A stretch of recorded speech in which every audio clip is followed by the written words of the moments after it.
বাদশাহ হারুন রশিদের কাছে বাহলুল পাগল গেছে। বাহলুল পাগল যাওয়ার পরে বাদশাহ হারুন রশিদ কয়, এই পাগলা, এরে পাগল, ঘর বাড়িতে তো থাকস না, থাকস তো কবরস্থানে, আর করস খালি পাগলামি। দেখলে তো একবারে ভয়াবহ অবস্থা। এই নে পাগল, তোরে একটা লাঠি দিলাম। লাঠি দিছে বাদশাহ হারুন রশিদ, তার লাঠি দিয়া কইতেছে যে তোর চাইতে কোন বোকা মানুষ পাইলে আমার এই লাঠিটা তাকে তুই দিয়ে দিবি। কিটি শেষ করে বলছে, অপমানের জন্য বলছে, লজ্জার জন্য বলছে।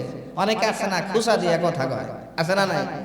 অপমান করে কথা কয়, এরকম মানুষ আছে না?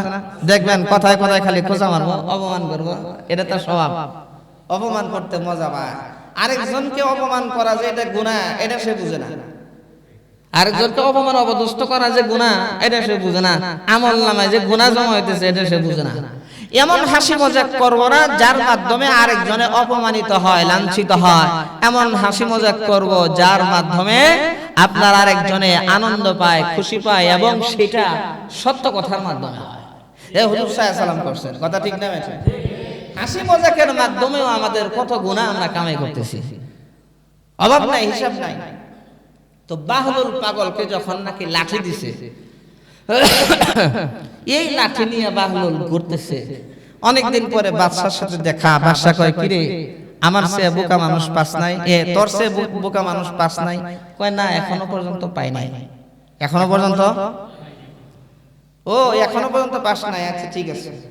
কিছুদিন পরে বাহলুল পাগল সে শুনলো বাদশাহ হারুন রশিদ অসুস্থ হয়ে গেছে, মুমূর্ষু অবস্থা। তখন বাহলুল পাগল সে বাদশার রাজদরবারে গেছে বাদশাকে দেখার জন্য। বাদশাকে যায় বলতেছে, বাদশার নামদার, কি অবস্থা? আমি মনে হয় শেষ রে পাগলা, আমি শেষ, আমি মনে হয় আর বাঁচবো না। বাঁচবেন না, যাইবেন কই? আখিরাতের লম্বা চড়া সফরে যাইতেছে। ও, লম্বা সফর? কেমন লম্বা? কই, এই সফর থেকে ফেরার আর কোনো কায়দা নাই। ও আচ্ছা, তাইলে মনে হয় প্রস্তুতির জন্য আপনি সৈন্য সামন্ত পাঠাইছেন তো ঠিক মতো, সফর সঙ্গীদেরকে আগে ভাগে পাঠাইছেন তো কিছু? কি কস পাগলা, তোরে তো এতদিন খালি পাগল কইছি, আমি তুই আসলেই পাগল। ওই জিন্দেগিতে কি কোনো সৈন্য সামন্ত পাঠানো যায়? কো আচ্ছা, তাহলে বাবুর্চি মনে করেন পাঠাইছে, কারণ আপনি যেখানে সফরে যান 2 দিন আগে বাবুর্চি পাঠায় দেন, তাহলে বাবুর্চি পাঠাইছেন। কারে পাগল রে, তোরে যে কেমনে বুঝামু, এই জিন্দেগিতে কি বাবুর্চি পাঠানোর সুযোগ আছে? কাদালে বাদশা জামা কাপড় কতগুলা নিয়ে যেতেছেন, শীতের জামা, গরমের জামা, কেমনে কি কতগুলা, প্রস্তুতি কেমন? আরে পাগল, তোর আর বুঝাইতেই পারলাম না, এমন এক সফরে যেতেছি যেই সফরে কোনো কিছু নিয়ে যাওয়ার ক্ষমতা নাই। বাহলুল পাগল তখন ডেকে ডেকে বলতেছে, বাদশা, যেই জিন্দেগি লম্বা চূড়া, যেই জিন্দেগির শুরু আছে শেষ নাই, তার জন্য আপনি সৈন্য সামন্ত পাঠাইলেন না, বাবুর্চি পাঠাইলেন না, কোনো প্রস্তুতি নাই, কোনো হুইশিয়াল নাই, কোনো সিকিউরিটি নাই, কোনো চেক নাই। অথচ দুনিয়ার অল্প সময়ের জিন্দেগির কোথাও কোনো প্রোগ্রামে অ্যাটেন্ড করলে আগে ভাগে সেটা সৈন্য সামন্ত পাঠায়া, সিকিউরিটি গার্ড পাঠাইয়া, গোয়েন্দা পাঠায়া, নিরাপত্তার ব্যবস্থা আছে কিনা এটা সেটা বাবুর্চি পাঠায়া কত প্রস্তুতি নেন। অথচ আপনাকে সারা জীবন দেখলাম যেই জিন্দেগির শুরু আছে শেষ নাই, সেই জিন্দেগির কোনো প্রস্তুতি নাই। আপনার চাইতে বোকা এই পৃথিবীতে আল্লাহর জমিনে আর একটাও নাই। সুতরাং আমার চাইতে বোকা মানুষ আজকে আমি পায়া গেছি, এই নেন আপনার লাঠি, আপনার কাছে। বাদশা হারুন রশিদ যখন ডেকে ডেকে বলে, পাগল, এতদিন তোরে আমি যাই বলছি না বলছি, এতদিনে তুই একটা দামি কথা বলছস। হেরে বাদল, আজকে যেই কথা বলছস এই কথার ওজন এত বেশি, এরকম কথা আমার জিন্দেগিতে আমাকে কেউ বলে নাই। আজরাইল পিছে আসে লোকাইয়া, কোন দিন জানো কাকে নেই গো ধরিয়া। কোন দিন যেন কাকে নেই গো ধরিয়া। আজরাইল যেই দিন তোমার কাছে আসিবে, আজরাইল যেদিন তোমার কাছে আসিবে, প্রাণ পাখি কবজা করে নিয়ে যাবে, প্রাণ পাখি কবজা করে নিয়ে যাবে। কুল্লু নাফসিন যায়িকাতুল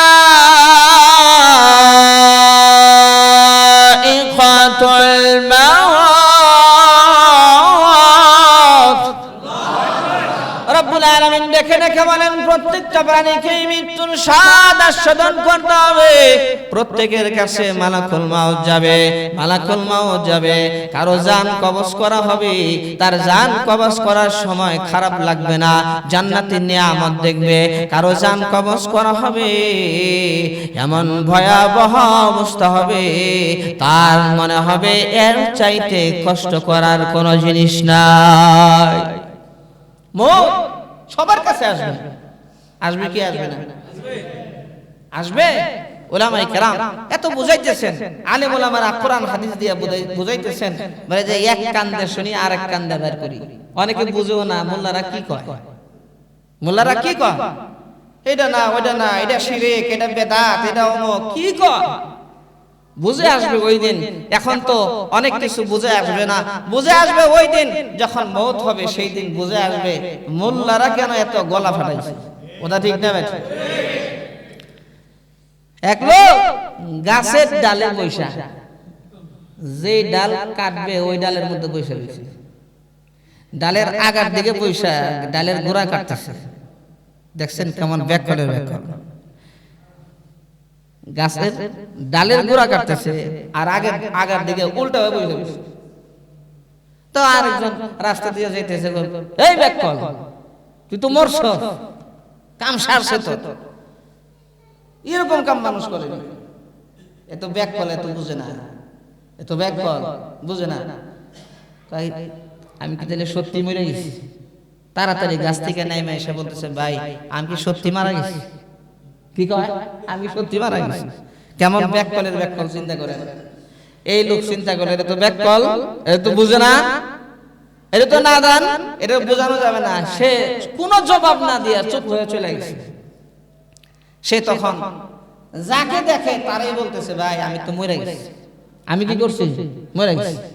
এলাকায় যা কইতেছে আমি তো মরে গেছি, আমারে কবরে নিয়ে দাফন করা। মওত কি জিনিস, কেমন ব্যাককলের ব্যাককল বোঝে না। আরেকজন বলছে তুই তো মরে গেছিস, মনে করছ মরে গেছিস। এখন সবাইকে যখন বলে এটা পাগল, সে নিজেই করছে কি কুদাল নিয়ে নদীর কিনারে গিয়া কবর খনন করছে। কবর খনন কইরা তারপরে কবরের ভিতরে শুয়ে রইছে। কবরের ভিতরে যখন নাকি শুইছে, শোয়ার পরে